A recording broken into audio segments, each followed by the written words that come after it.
नमस्ते, मेरा नाम डॉक्टर अमोल केड़कर है। मैं एक साइकेट्रिस्ट हूँ, डी एडिक्शन स्पेशलिस्ट हूँ। हमारा खुद का हॉस्पिटल है जो अकोला, महाराष्ट्र, इंडिया में है। आज जो टॉपिक मैं आपके सामने लेकर आया हूँ वो है डिप्रेशन। WHO द्वारा एक बहुत बड़ा सर्वे किया गया था जिसमें यह पाया गया था कि डिप्रेशन ये टॉप 3 बीमारियां जो पूरे वर्ल्ड में, पूरे विश्व में प्रेवलेंट है, ऐसी टॉप 3 बीमारियों में डिप्रेशन आता है। बेसिकली डिप्रेशन को हम हमारे भाषा में बोल सकते हैं निराशा या उदासीनता। डिप्रेशन के सिम्टम्स क्या है वो समझना बहुत ही जरूरी है। डिप्रेशन का सबसे पहला सिम्टम है सैडनेस ऑफ मूड, मतलब उदास लगना। और ये जो उदास लगना है ये 24 घंटे हमें उदास लगने लगता है। और ये 24 घंटे दिन भर लगातार, अगले दिन, उसके अगले दिन, ये कंटिन्यूअसली अगर सैडनेस होता है तो हम बोल सकते हैं कि हाँ, ये एक डिप्रेशन का सिम्टम है।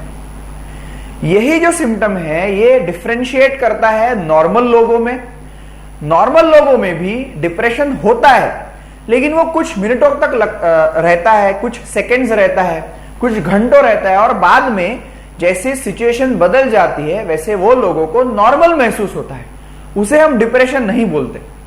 डिप्रेशन हमको वो लोगों में दिखाई पड़ता है जिन लोगों को कंटिन्यू सैडनेस, जिसको हम बोलते हैं परवेसिव एंड परसिस्टेंट डिप्रेशन, उनको हम बोल सकते हैं कि हाँ, इनको डिप्रेशन है।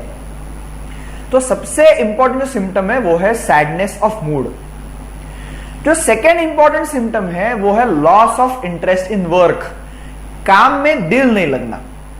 बहुत लोग ऐसा कंप्लेंट करते हैं कि मुझे ये चीज XYZ चीज पहले पसंद आती थी, लेकिन अब मुझे ये काम करने में जी नहीं लगता।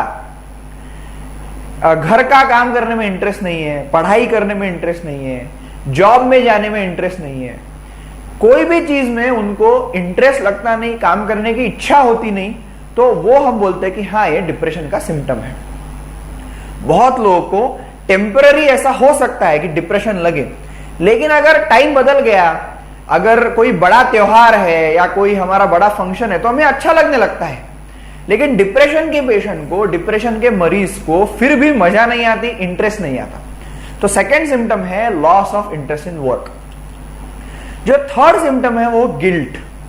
गिल्ट मतलब ऐसा लगना कि हर जो चीज है जो हो रही है मेरे आजू बाजू, जो भी निगेटिव चीज हो रही है वो मेरे कारण ही हो रही है और मैं ही उसके लिए जिम्मेदार हूं, उसको हम बोलते हैं गिल्ट।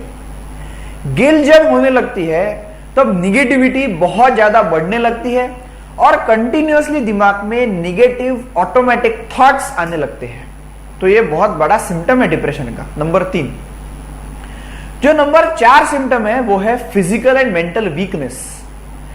अगर देखा जाए बाहर से तो वो जो व्यक्ति है, डिप्रेशन का व्यक्ति है, वो फिजिकली और मेंटली हमें ऐसा लगता है कि फिट है, लेकिन इंटरनली उनको ऐसा लगता है कि भाई मेरे हाथ पैर कमजोर हो गए हैं, मेरा सिर कमजोर हो गया है, मुझे बहुत फटीग हो रहा है, मुझे काम करने की इच्छा नहीं हो रही, मेरा मन कमजोर हो गया है, थकान लग रही है, मुझे जल्दी ही मैं थक जाता हूं।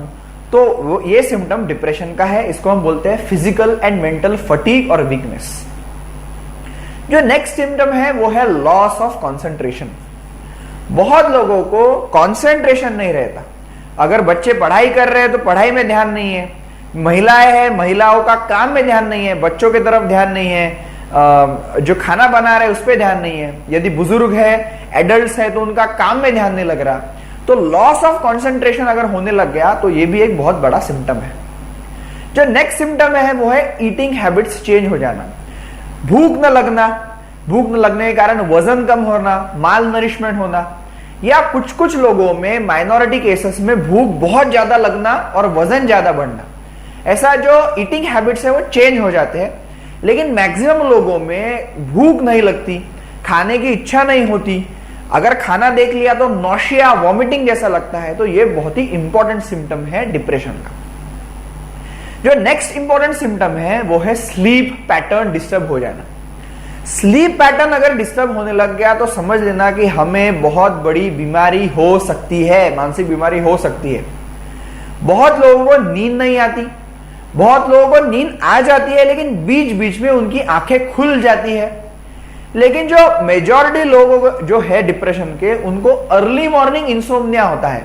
मतलब अगर वो 8 बजे उठते हैं रेगुलरली तो उन्हें 6 बजे ही नींद खुल जाती है और ऐसा लगने लगता है कि मेरी फ्रेश मुझे नहीं लग रहा, मेरी अच्छी नींद नहीं हुई। तो ये बहुत ही इंपॉर्टेंट है, स्लीप पैटर्न डिस्टर्ब हो जाना बहुत ही इंपॉर्टेंट सिम्टम है। और जो लास्ट सिम्टम है वो है सुसाइड के विचार, आत्महत्या के विचार, खुद को मार लूं, खुद का गला काट लूं, फांसी पे लगा लूं, ऐसे अलग अलग प्रकार के खुद को इंजुरी करने के विचार आने लगते हैं, सेल्फ हार्म के विचार आने लगते हैं, सुसाइड के विचार आने लगते हैं। और ये फिर एक सीरियस कंडीशन में इसका चेंज हो जाता है और फिर हमें लगता है कि हाँ भाई सच में ये बहुत ही प्रॉब्लमेटिक सिम्टम है। ये सभी सिम्टम या इसमें से कुछ भी सिम्टम अगर 2 हफ्तों से ज्यादा हो तो इसको हम डिप्रेशन बोलते हैं, क्लासिकल साइंस ऑफ डिप्रेशन बोलते हैं, और हमें तुरंत ही साइकेट्रिस्ट के पास जाकर इसकी ट्रीटमेंट लेनी चाहिए। डिप्रेशन 2 प्रकार के होते हैं, एक होता है एक्सोजीनियस और दूसरा होता है एंडोजीनियस। एंडोजीनियस मतलब बायोलॉजिकल, बॉडी में ऐसे कुछ ना कुछ चेंजेस हो जाते हैं जिस कारण केमिकल्स में बदलाव होता है और ये सिम्टम्स दिखने लगते हैं, उसे हम बोलते हैं एंडोजीनियस। और जो दूसरा डिप्रेशन है वो है एक्सोजीनियस। एक्सोजीनियस मतलब हमारे सराउंडिंग्स में ऐसे कोई ना कोई बदलाव होता है। फॉर एग्जाम्पल पढ़ाई में फेल हो गए, जॉब छूट गई, डिवोर्स हो गया, गर्लफ्रेंड से ब्रेकअप हो गया, पैसों का नुकसान हो गया, किसी व्यक्ति का डेथ हो गई, ऐसे चीजों में हमें डिप्रेशन हो सकता है, उसको हम बोलते हैं एक्सोजीनियस डिप्रेशन। डिप्रेशन एंडोजीनियस है या एक्सोजीनियस है ये समझना बहुत ही जरूरी है, क्योंकि इसका ट्रीटमेंट में बहुत ज्यादा फायदा हो सकता है। अगले वीडियो में मैं आपको डिप्रेशन का ट्रीटमेंट कैसे करते हैं वो मैं आपको बताऊंगा। अगर ये वीडियो पसंद आता है आपको तो ये वीडियो को जरूर लाइक करिए, शेयर करिए, चैनल को सब्सक्राइब करिए। मैं जल्दी ही डिप्रेशन का अगला वीडियो लेके आऊंगा। तब तक के लिए धन्यवाद।